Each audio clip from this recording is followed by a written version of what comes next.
Curtis, and I'm the director of the Indo-Pacific Security Program here at CNAS. And it's my great pleasure to welcome Dr. Ely Ratner, Assistant Secretary of Defense for Indo-Pacific Security Affairs. He's going to speak with us about building a networked security architecture in the Indo-Pacific. Ely was previously Executive Vice President and Director of Studies here at CNAS, so it's really great to have him back. And Ely, I hope you're enjoying being back on your old stomping ground. When he was at CNAS, Ely led a center-wide effort to produce a major report titled Rising to the China Challenge. It was published in January 2020, and it was an independent assessment done for the U.S. Congress that had been mandated by the 2019 NDAA. So now, Ely is playing a key role in leading the Biden administration's response to the China challenge and building up our security relationships in the region. So we are just delighted to have him here with us today and to discuss these important issues. So Ely, you're just back from a major trip with the Secretary to Singapore, Japan, India. Can you give us a readout or give us the highlights of that visit? Sure, happy to. And first of all, let me just say it's great to be here at CNAS to see so many friends in the building here, but I have to say I hardly go a day without seeing CNAS colleagues in the administration as well, from meeting to meeting to meeting. So I'm reminded about the importance of this institution, and it's no place I'd rather be to talk about the Secretary's trip to the region. So we just got back a couple nights ago from an 8-day trip, started off out to Japan, onto the Shangri-La Dialogue, then on to New Delhi and a quick stop in Europe before coming back to Washington. I think we'll get into some of maybe the particular relationships throughout the conversation, but I guess what I would say is this is a moment of unprecedented alignment in our alliances and partnerships in the region. That was clear through the number of meetings and engagements we had. We have an unprecedented engagement and momentum in these relationships. And really, I think what is at the foundation of that, which the Secretary spoke about in his plenary speech at the Shangri-La Dialogue, is we have a shared vision with the region for what we're trying to do. So this is not about just the United States vision or the United States goal. It's really a shared vision that we hear sort of a chorus of voices throughout the region, and many of the conversations were about how we're working together toward that vision. In terms of the dominant themes throughout the meetings, I'll speak to three. The first is our ongoing efforts to build a more distributed, mobile, resilient force posture throughout the region. So from meeting to meeting to meeting, thinking about how are we diversifying our access and basing throughout the region. We've made a lot of progress on that over the last year, and much of that is continuing. So that was a major thread, and we can talk a little bit about why that's so important, why that's such a high priority, and where some of the efforts therein. So on force posture, a key theme throughout the Secretary's discussions. Second is on the capabilities front, both in terms of our efforts to support our allies and partners from developing the capabilities they need to defend themselves, defend their interests, defend their sovereignty, as well as efforts that we're working on together to integrate our defense industrial bases and engaging in co-production and co-development alongside our allies and partners. And we can talk a little bit about both why that matters so much and some of the specifics. And then finally, to the theme of this discussion, a huge emphasis around networking our alliances and partnerships. This is something that think tanks, strategists have been talking about for a long time in Washington. I think is coming together in a way that's more real now than it has ever been before. And one of the notable features about Secretary Austin's agenda out at Shangri-La is that he actually did more multilateral and minilateral meetings than he did bilateral. And the reason for that was not just to try to see more folks, but because those conversations are moving from dialogue to action. We're not just getting together to share our perspectives on the region, but from combinations of the United States, Japan, and the ROK, the United States, Japan, in Australia, engaging with Southeast Asian defense leaders, and then for the first time ever, a defense ministerial meeting between the United States, Japan, Australia, and the Philippines, also a very important combination. And then, of course, our ongoing efforts in the Quad as well. So really starting to see these linkages being built in a very important way. So those were really the dominant threads. I guess at the end of the day, when you put these together, we are more forward in more places in the region, we're more capable, and we're doing it with more friends than we have ever done it before. And the end result of that is that we do have a challenging environment, challenging security environment, there's no question about that. But I think it's my firm belief right now that the forces of stability are outpacing the forces of aggression and coercion. That's great. It really is quite amazing what the administration has accomplished in the last 6 months with our partnerships and alliances. And you mentioned basing, the U.S. is making progress on basing access to bases. You mentioned the multilateral meeting between U.S., Japan, Australia, and the Philippines. So I do want to delve a bit down into the U.S.-Philippines relationship. There's been remarkable progress ever since the President Ferdinand Marcos Jr. took office last year. And, of course, with the new agreement for U.S. access to 4 new bases, including in northern Luzon, not far from Taiwan. So this seems to mark a new era in the U.S.-Philippines relationship. What do you think is driving Philippine leaders to want to enhance their security partnership with the United States? And secondly, how do you think China is going to react to all this? So I think absolutely true. The Philippines is one of the sets of relationships that is really in overdrive right now, but it's part of a broader story. It's the same story with Japan, it's the same story with Australia, the same story with India. In terms of why is it happening, I think there's just a very strong demand signal right now for the United States to be playing its traditional stabilizing role, and countries see their partnership with the United States as part of that. I spoke about, this shared vision of a free and open Indo-Pacific and a set of principles that undergird that.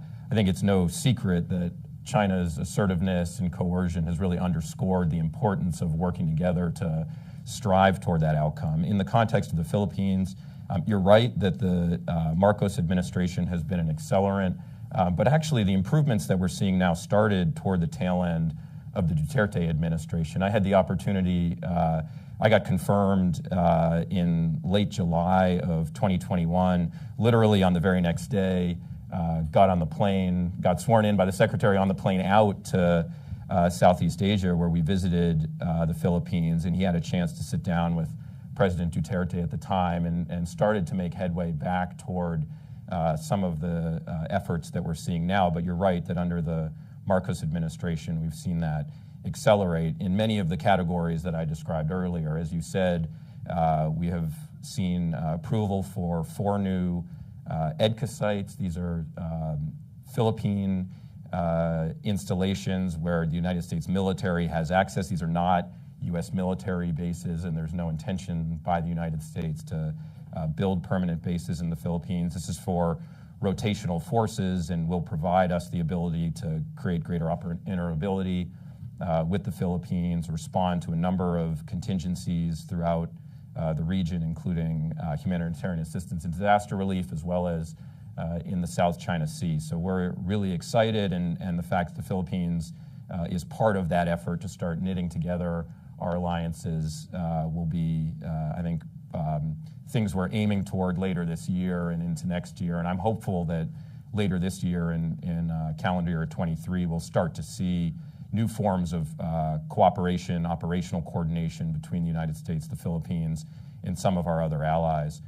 In terms of how the PRC is responding, I think they have been on an ongoing effort for many years to divide the United States from its allies and partners. I think those efforts are not working, but they will continue to do so. But again, I think our allies and partners, Philippines included, are seeing a lot of value in the relationship with the United States and doubling down as they're doubling down on some of their own capabilities. And in addition to our bilateral operational efforts, we are also working with the Philippines on a new security assistance roadmap to try to help them develop, in particular, some of the asymmetric capabilities that will be most important for the types of challenges that they're facing, particularly around their maritime periphery. Yeah, that's great. Yeah, CNAS did a U.S.-Philippines task force. Henry Howard was a very important part of that. He's here in the audience today, and that was one of the issues that we talked about, was the need to develop the asymmetric capabilities of the Philippines. So I think that's extremely important. And I would just say on this, on the Philippines, I mean, we are conceiving of the Philippines as one of our most important alliances in the region. Sometimes you hear a lot of talk about the relationship with ROK, the alliance with Japan, the alliance with Australia. I think one of the manifestations of a lot of the cooperation that we're ongoing here is that the Philippines-U.S. alliance is now rising to be on par with those other major alliances in the region. It's something we're very invested in. I think is going to be a legacy for this administration in terms of really taking that alliance to a new place. Well, let's talk about one of those other major alliances, which is the U.S.-Japan alliance. It's been dizzying seeing some of the changes we're seeing to Japan's defense policies that were spelled out, of course, in the National Security Strategy, National Defense Strategy of Japan last December, a commitment to double national security spending over the next 5 years, enhance their own capabilities, including counter-strike capabilities, enhance their defense industrial production, increase exports of defense items to partners. Really some amazing changes that we're seeing to Japan's defense policies. So I wondered if you could comment, do you see these as evolutionary? Are these issues that have been sort of cooking for a while? Or do you see them in response to things that have happened over the last year, say? There's been a bit of debate about that, so I wonder if you could talk about that, and also how these changes will impact the U.S.-Japan alliance moving forward. Yeah, well, great, and you've just done a lot of my work for me in terms of articulating all the different major changes that we've seen in Tokyo. I think these are historic, both for Japan and for the alliance. It really started with the alignment of our strategies. If you look at the strategic documents that Tokyo has put out late last year and layer them against the National Defense Strategy, they are really singing the same song. And I have to say, in bilateral engagements with Japan, it is incredibly encouraging how much we're seeing the challenges we're facing, but also the opportunities and the goals as one and the same. So that's the foundation of the cooperation, is the level of strategic alignment. The fact that they're putting unprecedented resources after this is creating huge opportunities in terms of boosting their capability. You mentioned counter-strike capabilities. That will be really, really important. And the posture changes that came out of what was a historic 2+2 that we had in January, I think that's a meeting that's going to be looked back upon many years from now as a pivot point in the U.S.-Japan alliance, and making good on a number of those changes, in particular on the force posture front, where we are bringing forward our Marine Littoral Regimen, our most advanced fighting formation, as well as making other changes, including increasing more exercises and cooperation in the Southwest Islands, and other changes related to some of the other services in terms of, again, that effort to be more mobile, more resilient, particularly in the first island chain. So really, really important in terms of what it means for the alliance. It means that Japan is going to be contributing more therein. And as a result of being more capable, as a result of having that strategic alignment, we're starting to have conversations about roles and missions and Japan's role in the alliance that is changing. And I think that's one of the most exciting features of the alliance today. It's an opportunity for an institution like CNAS to start to be a thought leader on what does that mean for the kind of the future of the alliance and what those roles look like. But it's foundationally important. And then you see Japan networked into every one of our allies and partners. So mention with the ROK, the trilateral meeting that the Secretary had with the ROK and Japanese ministers in Shangri-La, coming out of that meeting, making good on a leader-level commitment to start sharing early warning data on DPRK missile launches, really important new trilateral effort, as well as regularizing our trilateral cooperation with the ROK. That traditionally, sometimes that trilateral cooperation has only come together in response to discrete DPRK provocations. What we're saying here is, you know what, we think this is important for regional stability, and we ought to be doing these as a matter of course, not just dictated by DPRK behavior. So that's something to look for later in the year as we start developing concrete plans for trilateral exercises over the next couple years. Similarly with the Australians, US, Japan, Australia, actually at the front edge of this kind of regional networking, engaging in, no kidding, high-end exercising and really important discussions. And it'll be important to watch that configuration going forward as well as it works on S&T cooperation and operational coordination as well. We talked about the Philippines and then the Quad too. So you have Japan getting stronger, being able to contribute more to the alliance. You have the alliance doing a lot of exciting new things and then networked in with the rest of the alliance. Couldn't imagine sort of a more important partner right now. Yeah, no, it's really incredible the amount of focus on the Indo-Pacific. I think there was a lot of concern after Russia's invasion of Ukraine in February 2022 that once again the U.S. would fail to make that pivot to the Indo-Pacific region. So I think you've shown that in the last 16 months that has not been the case, that even as the U.S. is supporting the Ukrainians with military assistance, financial assistance, improving that coalition with Europe, at the same time, the United States is extremely active in the Indo-Pacific. So I guess it's a credit to you, Eli, and your other partners in the administration, but really quite impressive. So we're talking a little bit about Russia. I want to talk about a very important country to the Indo-Pacific strategy and an upcoming important visit that we have. This is Indian Prime Minister Modi coming to the United States June 22nd. This, of course, is happening at a time where the U.S. and India are diverging on the issue of Russia quite markedly. But what do you think is driving the administration to extend this warm welcome, this state-level visit, something that's reserved for only the most respected partners of the United States?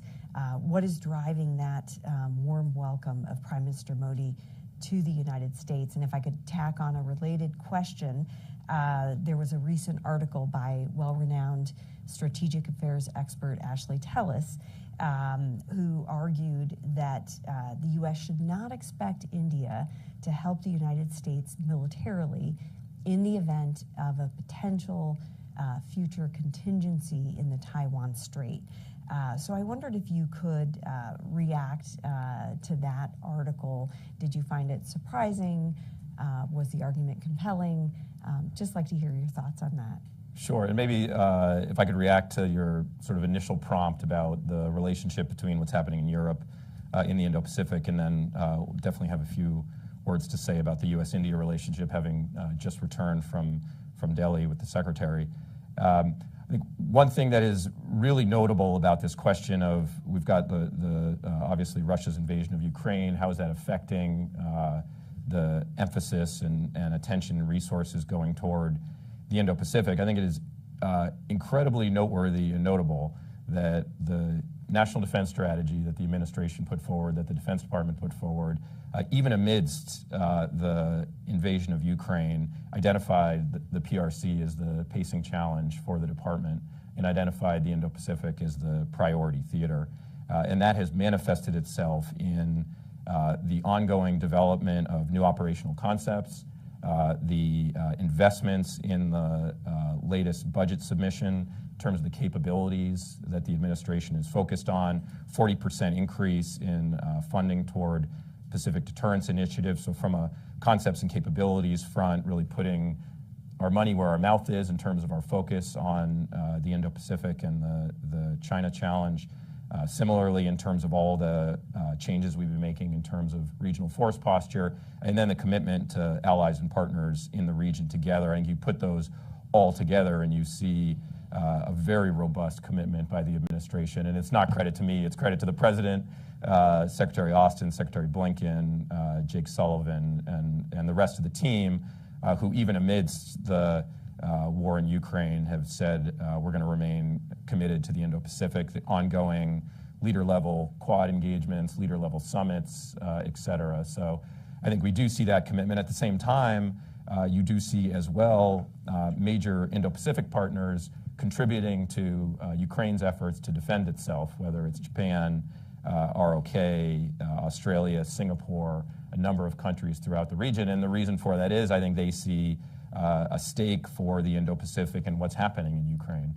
And that's as it relates to diplomatically, that's as it relates to economically, and absolutely from a military operational perspective, really important what's happening in Ukraine in terms of reinforcing deterrence in the Indo-Pacific, and we see that happening on a day-to-day basis. So there is connectivity between these theaters, that's one point, but the primary point is we continue to invest in the Indo-Pacific as the priority theater.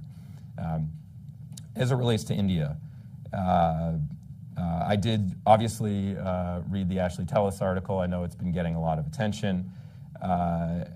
What I would say is what we are trying to get out of the U.S.-India relationship, I think, again, we see increasing strategic alignment here.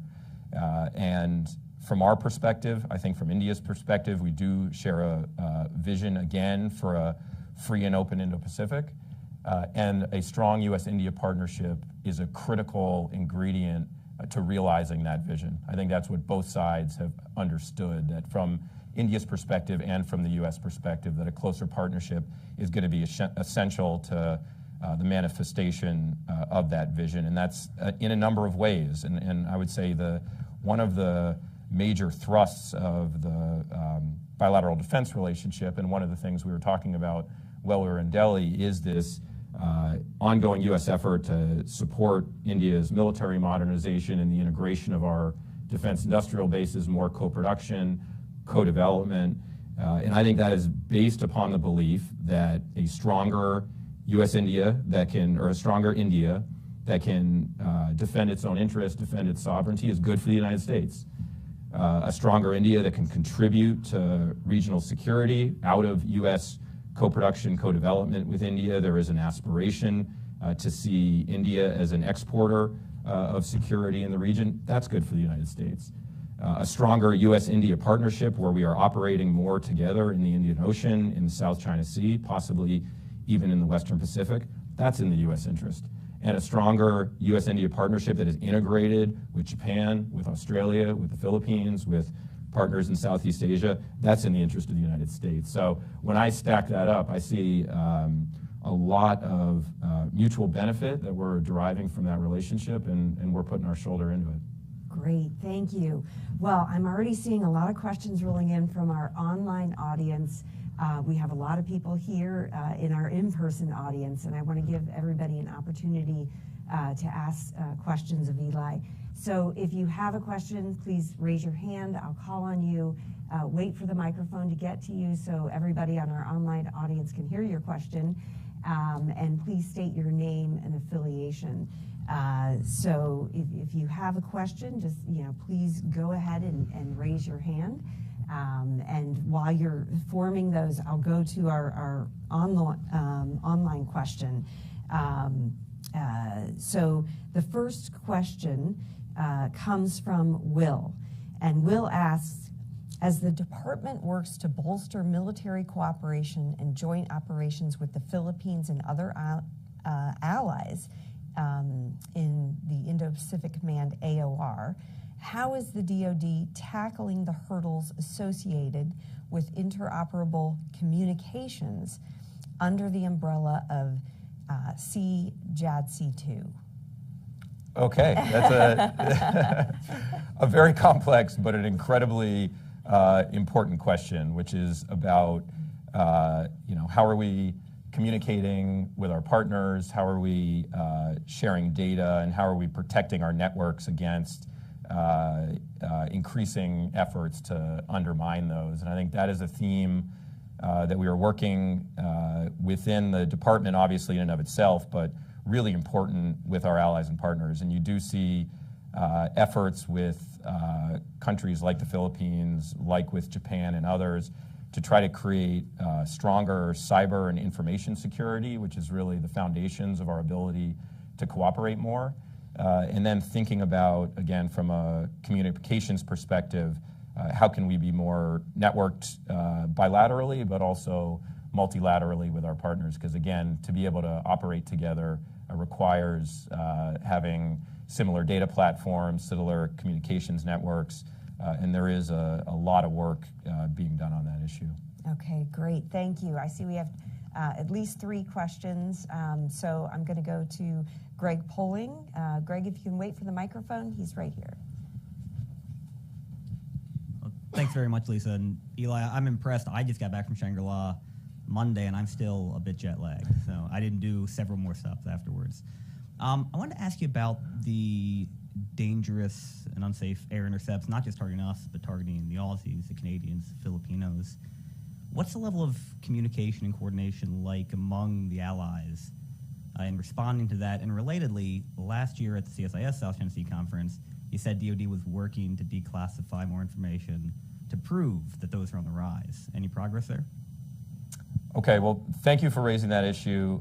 This is a topic that I have been spending a lot of time on, and the Secretary has been speaking about regularly, dating back to his speech at Shangri-La 2022, and again this year. And just for folks who may not be tracking this as closely, over the past 18 months or so, we have seen a steep rise in the region of PLA aerial intercepts in particular, but as well, obviously, in the Philippines context and others, more, and the United States most recently as last week, more assertive, aggressive, unprofessional, risky, unsafe behavior by the PLA. We're seeing this in the aerial domain in terms of quite close intercepts, dangerous maneuvers, which we saw. You may have seen the video of it over the South China Sea with a PLA jet cutting in front of a U.S. aircraft, causing dangerous disturbance within that aircraft. We've seen, as you mentioned, this behavior toward U.S. allies, Canadians, Australians, others, releasing chaff, releasing flares, in some cases against allied aircraft in the act of doing operations enforcing UN Security Council resolutions against the DPRK that Beijing voted for. So this is counter-normative behavior. It's dangerous, it's risky, and it tempts a crisis that could lead to an incident that could lead to some kind of crisis or conflict. So I think it's incredibly dangerous behavior. I will say the administration's response to this has been very clear, which is we're not going to be deterred or intimidated by this behavior. We're going to continue to fly, sail, and operate safely and responsibly in accordance with international law, as we have been doing and have been doing in these instances of these unsafe intercepts.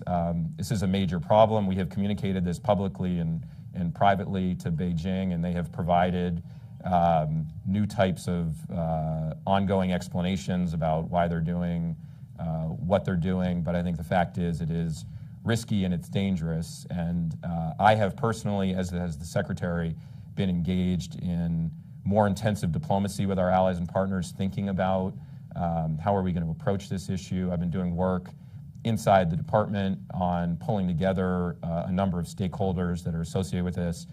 And do look forward, Greg, to your question of finding opportunities to tell this story. It's complicated, these operations, and some of the imagery and associated media with them are classified. So there are processes that we have to go through, also to the extent that some of these actions are occurring against our allies.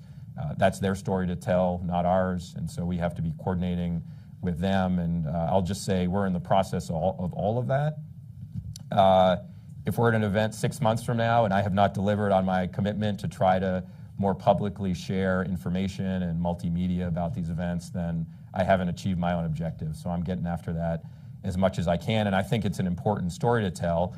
And not only is it dangerous, but it's happening in the context of the PLA being unwilling to engage with the United States in military-to-military communications, not just crisis communications, but dialogue as well. And if you were out at Shangri-La, I'm sure you saw discussion around this, whereby we have had a problem over the last couple of years of the PLA and the PRC on and off shutting down military-to-military communications. This has been particularly problematic over the last 6 months at the secretary level, vis-a-vis Chairman Milley, Admiral Aquilino, Indo-PACOM operational talks, working level OSD talks. All of this has been rejected and canceled by the PLA. And weeks in advance of Shangri-La, the department extended an invitation for the new defense minister, Minister Lee, to meet with Secretary Austin at Shangri-La. They rejected that proposal as well. So we think that's really problematic, particularly in the context of this dangerous and risky behavior. Yeah, it's quite alarming that at the same time they're rejecting the invitation to meet for talks, they engage in this risky maneuver in the Taiwan Strait. It's quite alarming. It is a very stark contrast, and I just want to be clear to this audience and everyone who's watching that the United States continues to extend an open hand to dialogue. I think it's important that the narrative among the media and the region understand that the dynamic here is the United States seeking dialogue and the PLA and the PRC rejecting that.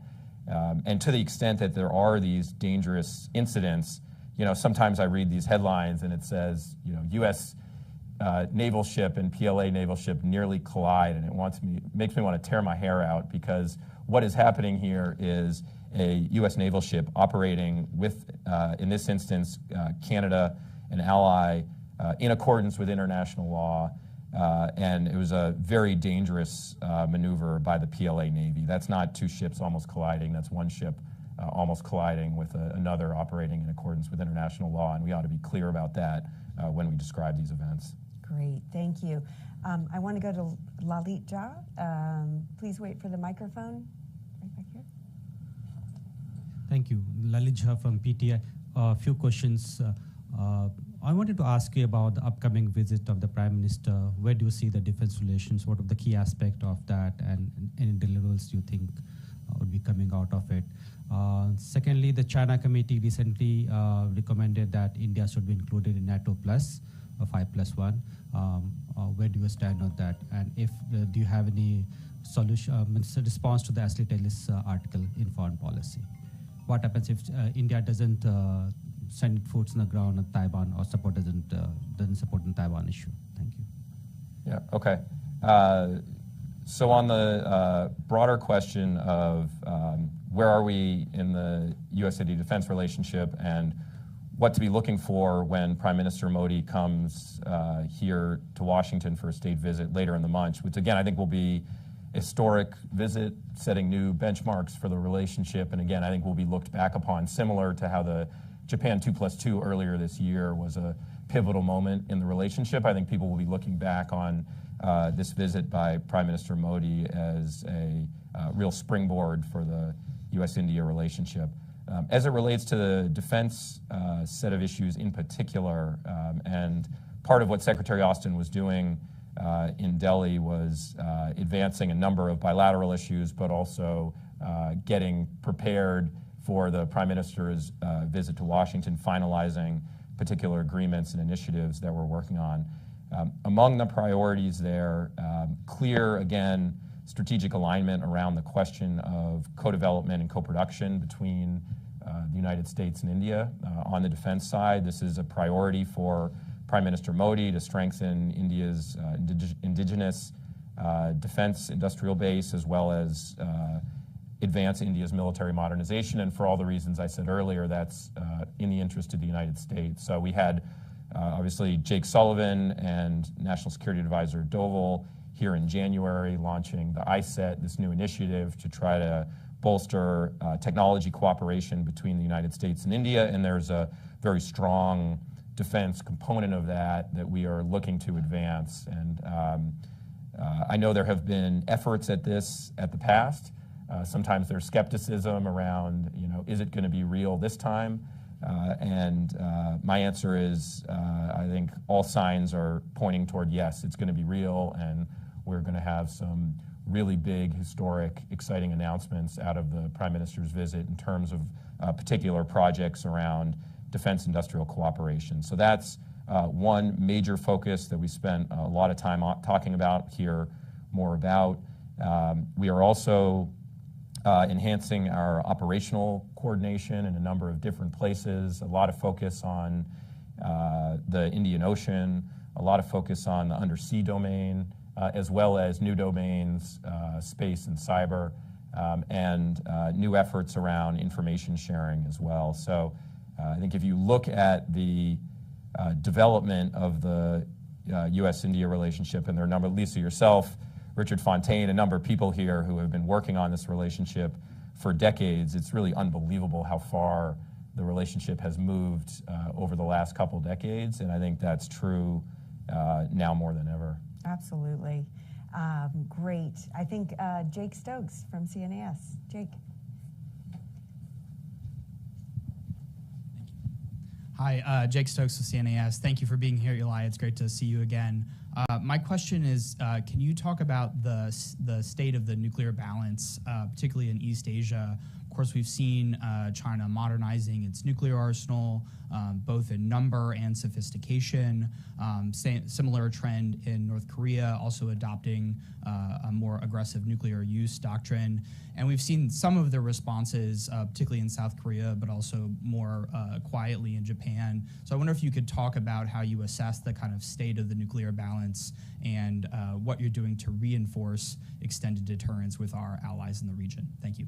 Yeah, no, it's a great question, Jake, and obviously reflects someone who's watching events closely insofar as both the regional trends. It's no secret that the PLA is in the midst of a major nuclear modernization. We've been documenting this in our annual public China military power report over the last couple of years in terms of China's aspirations and really expanding its nuclear arsenal quite dramatically, and are seeing ongoing modernization from the DPRK as well, as you described. I would say from a Defense Department perspective, we're engaged in a couple different lines of effort as we are watching these trends. One, of course, is investing in our own nuclear modernization, and that's a major pillar of the national defense strategy. So from a U.S. perspective, ensuring that we have the capabilities we need to maintain deterrence remains a number one priority for the United States. As it relates to our allies and partners, we are working together on strengthening deterrence and strengthening our readiness, particularly in the DPRK context, so ready to be responding to whatever provocations we may see. But to your point on extended deterrence, this has been a major theme in terms of our alliances, particularly with the ROK, but also with Japan and to some extent with Australia as well, in terms of the countries with which we are extending nuclear umbrellas in the region. They are watching these trends, as are we, and are wanting to, as the strategic environment is changing, I think they have recognized and we have recognized that both from a perspective of the types of consultations that we have, but also the types of activities that we're engaging with, that those need to be evolving alongside those changes. So you've seen in the DPRK context, particularly under the Yoon administration, a lot of bilateral activity around this, and U.S. responsiveness to wanting to ensure that our extended deterrence commitment is ironclad and is clear. We've been engaging in more and more strategic deployments to the region, and you'll continue to see those throughout the year. We've been engaging in unprecedented tabletop exercises with the Koreans and others, actually looking at nuclear use scenarios. We've been doing more site visits, bringing Korean leaders to actually see for themselves U.S. nuclear capabilities around. And then we have been, importantly, enhancing our consultations. And you've probably seen one of the major announcements out of President Yoon's visit to Washington was the establishment of a new nuclear consultative group that is going to allow for deeper and more complex discussions around nuclear issues than we have had in the past. We are enhancing our bilateral dialogues with Japan as well around nuclear issues. And we're interested over time, even as we retain those bilateral dialogues, and starting to knit some of this together multilaterally as well. So I think, again, similar to some comments I made at the beginning, despite some of these changes in terms of the strategic environment, I remain confident that our deterrent, including with our allies and partners, is real, it's strong, and we're going to keep fortifying it in the face of some of these developments. Great. Well, okay, we have time for one more question, and I think I saw Vikram Singh's hand go up. So, Vikram, you get the last question, and then if you have any final remarks, go ahead and this better be a softball. Very I'm very easy. upset at Vikram. Simple one. Also Yeah, a don't former worry. CNAS Yes. Thank you. person. Former, Yeah. yes. Yes. I'm an alum, so I got An special alum. treatment. You Thank can ask you. whatever you want. Eli, it's great to see you. And Lisa, thank you so much for doing this. My question's just on the practicalities of implementing a lot of these defense cooperative activities. You talked about them with India, but we're trying to do them with other countries too, just in the context of export control, ITAR, other restrictions that have complicated our efforts in the past. We've seen with AUKUS, we clearly thought we had defense trade treaties and it would be good, but it's not. And now we're trying to bring them under the umbrella of being domestic providers under the Defense Production Act, so akin to Canada. That's not going to be available for countries like India. What needs to be done to make sure that we move down this road of co-production and co-development, but we actually can share the technologies and we actually can do this work together on an export control ITAR basis? Yeah, Vikram, it's a great question because we can all have aspirations, as we talk about here, deepen our alliance and partnerships, work on technology cooperation. That all sounds very flashy as a concept. The reality is that what this requires is what Secretary Austin often refers to as hard government work, which is intensive work inside the system to start changing the bureaucratic processes and really the culture around these questions of how are we sharing in technology, how are we sharing information, and I think we are transitioning from a period in which there was sort of a presumption of denial when it came to sharing America's most closely held technologies to a recognition that because our partners being quite capable as well is so much in our strategic interest, and because engaging and as I've been describing, knitting together our defense industrial bases is such an imperative for the alliances, but frankly for the United States and regional security as well, that it's going to have to be it can't be business as usual anymore. So on these questions of ITAR and export controls, what we are seeing is the senior leadership right from the top all the way down saying, you know what, you're going to have to look at these things differently. Of course, there will be instances where the answer will still be no, we're going to have to protect those technologies, but we're going to go to the outer bounds of ways in which we think we're willing to take more risk, share more. It's going to be required for AUKUS. It's going to be required in the U.S.-India relationship. It's going to be required in the U.S.-Japan relationship. It's going to be required as it relates to a number of our alliances and partnerships. So I think you're seeing it. Sort of, we are in the middle of really a revolutionary change inside of the U.S. system as it relates to some of these functional parts of our bureaucracies as they're grinding through. So again, it's hard work. It's going to go probably slower than we want, but the demand signal is so strong that I think we're going to start seeing unprecedented results, including as soon as Prime Minister Modi arrives here in Washington. So more to follow on that, but I think there's a commitment to break down those barriers as much as we can. Great. Well, thank you so much, Eli. I'm afraid that's all the time we have. We could go on, I know, for a long time, but that was a great tour de horizon of everything that we're doing, all of our security relationships in the region. And I would like you all to join me in a round of applause for Eli. Thank you. Thank you. And I want to let you know to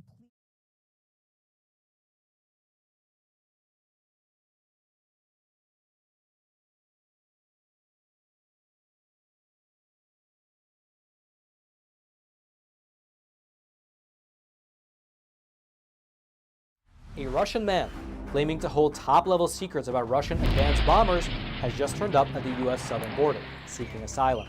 The man claims to have been an engineer at a production facility over in the city of Kazan, and he says that he possesses top-secret information about the White Swan Tu-160, which is the most advanced bomber in the Russian arsenal. U.S. border officials, they interviewed the man, and they determined that his story was in fact credible and eventually passed him off to the FBI, who are still in the process of interrogating him right now. However, analysts have pointed out that the fact that the story was even leaked to the public is an indication that perhaps the American government is encouraging other Russians who also hold top-level secrets to also escape to America. And if you thought that was interesting, well then you should click on that button below this video and check out Epic TV, one of the best no-censorship video platforms on the internet. On there you will find awesome programs like American Thought Leaders. We've now been, for 2 years, trying to obtain the unredacted emails. We're down to the last 50 pages. So that's where all the incriminating evidence is. Crossroads. One of the big things happening right now is what's taking place with Russia and China. Counterpunch. You will see information you've never seen anywhere else. Facts Matter. I'm your host, Roman from the Epic Times. Stay informed, and most importantly, stay free. As well as a plethora of great documentaries, wholesome movies that you can enjoy with your whole family. If I reach 1 hour, I accomplish something. Cooking programs, and my absolute favorite, programs about traditional art and traditional music, which can honestly uplift your mood and fill you with hope for the future.